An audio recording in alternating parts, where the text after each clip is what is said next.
Permian Basin superorganism. Nothing says hubris quite like finding a colossal, ancient superorganism buried beneath Texas and deciding the best course of action is to build a gift shop inside its esophagus. The Mystery Flesh Pit. National Park is the gold standard for corporate greed meeting biological horror. An oil excavation near Gumption, Texas uncovered this creature. Calling it a monster is accurate but incomplete. It's also a destination. The Amanus colossius is a vaguely echinoderm-like entity so massive it spans multiple counties across West Texas. Expeditions have mapped it out to somewhere between 100 and 150 kilometers in width and 20 kilometers in depth, and that is likely just a fraction of its true mass. It has been sitting there for hundreds of thousands, maybe millions of years, possibly originating from the ocean or even Venus, just waiting for humanity to come along and monetize its internal organs. The Anodyne Corporation looked at this sleeping titan and saw dollar signs. They turned its bronchial forests into hiking trails and its gastric seas into places you could casually stroll through. They even operated the creature's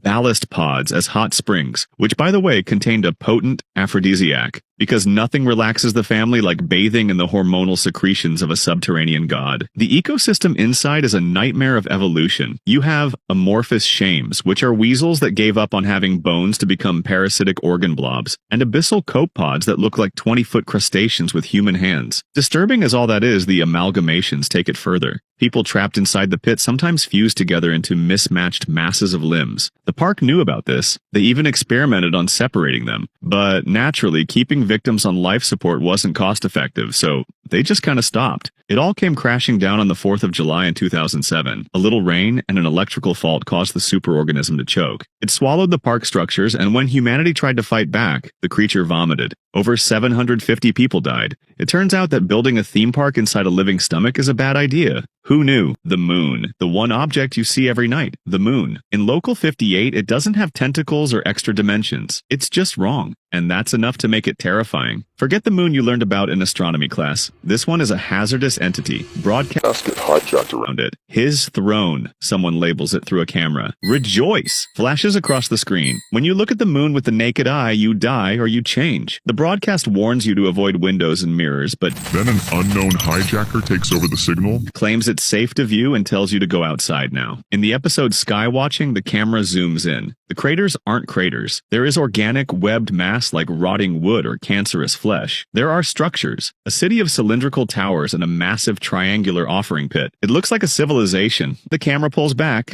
and the moon has changed. The southern hemisphere is broken, rotted away to reveal a skeletal shape curled in the fetal position. It's not a rock. It's an egg, or a skull, or a throne for something that is just waking up. It's the passivity that gets you. No chasing, no hunting.